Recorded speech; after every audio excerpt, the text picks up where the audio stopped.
नमस्कार, मु doctor Keshav Mahati Pashupati group रू कहूँ। आलोच्य विषय बाछुरी मानकर बजबजिया रोग। विशेषतः बाछुरी मानक ये कहुँ कहीं यही रोग 6 मासरू ऊर्ध्व एवं 2 वर्षरू कम बयसर बाछुरी मानक यही रोग होता है। प्राप्तवयस्क गोरु गाई मानक यही रोग विशेषतः हुए ना। यही रोग को एक जीवाणुजनित रोग बैक्टेरियल डिजीज है गोटे। यार जीवाणुर ना क्लस्ट्रिडियम चौहई, क्लस्ट्रिडियम सेप्टिकम 2 प्रकार जीवाणु। यार विशेषतः सुस्थ सबल बाछुरी मानक यही रोग धरी था। वर्षा ऋतुर आरंभ में शीत ऋतुर आरंभ में यही रोगर प्रादुर्भाव अधिक देखा जाता। रुग्ण बाछुरीर लाल एवं सिंगानी द्वारा संक्रमित खाद्य घास नड़ा इत्यादि सुस्थ बाछुरी खाइले ताको यही रोग होता है। साधारणतः संक्रमित चारा भूमि रे जीवाणु माने बहुत दिन धरी रही था। यदि आमे सुस्थ बाछुरी की उक्त चारण भूमि चरिया को छाड़ू ताहले जीवाणु माने तांको खाद्य रे पेट भीतर को आसंती। पेट भीतर रक्त प्रवाहित होता रक्त मिशंती। रक्तरू से माने शरीर थिबा मांसल अंश बा मांसपेशी को आक्रांत करती। मांसपेशी रे से माने कर वंश वृद्धि करती। उपयुक्त जलवायु ठंडा जलवायु एवं उत्ताप जलवायु रे यही जीवाणु मानकर संख्या मांसपेशी भितर वृद्धि पाए। एवं यही रोगर लक्षण है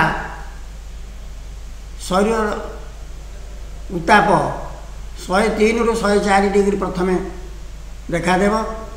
बाछुरी किछि खाइबनी, निस्तेज रहिब एवं बाछुरी शरीर आग चटुआ थिबा मांसपेशी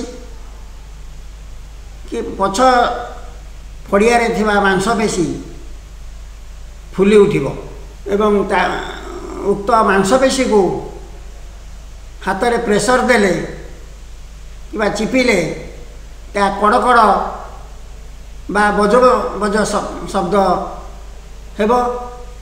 बज बज शब्द होइथिबारु यार यही रोगर नाम विशेषतः बजबजिया आख्या दिया जाइछि। एवं बाछुरीटी छोटेब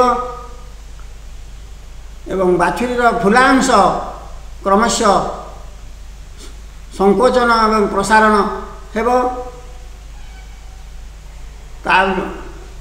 को छुईले प्रथमे ठंडा लगे एवं तापरे बाछुरीटी निस्तेज हो तले पड़ीजिव एवं यही फुलांश कला रंग हो।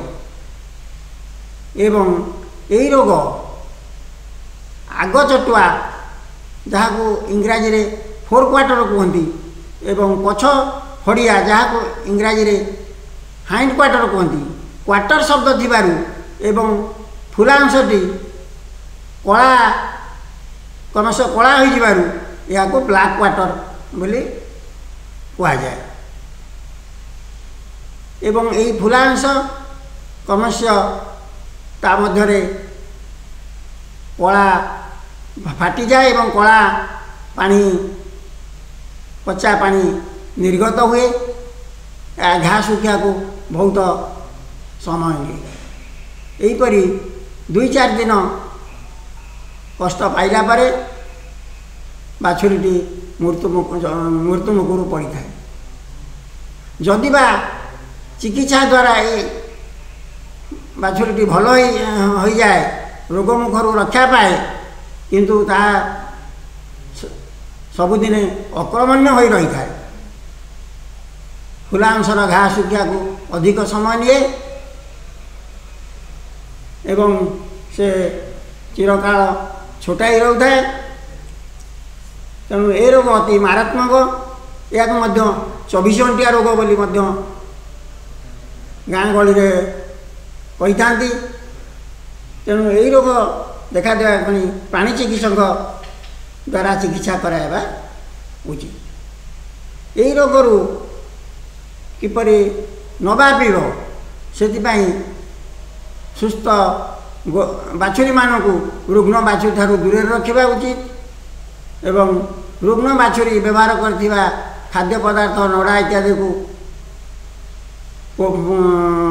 पोति पकाइबा दूर पोति पकाइब एवं मृत्यु पर रुग्ण बाछुरी को गात खोली पोतिदेव पदारे फोपाड़बनी एवं प्रतिषेधक टीका सुस्थ बाछुरी मानू देवार व्यवस्था कर। प्रतिषेधक टीका को BQ वैक्सीन कहती।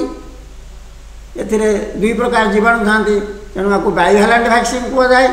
यह 5 ml लेखा चमड़ा तले दि जाए वर्ष को 2 थर।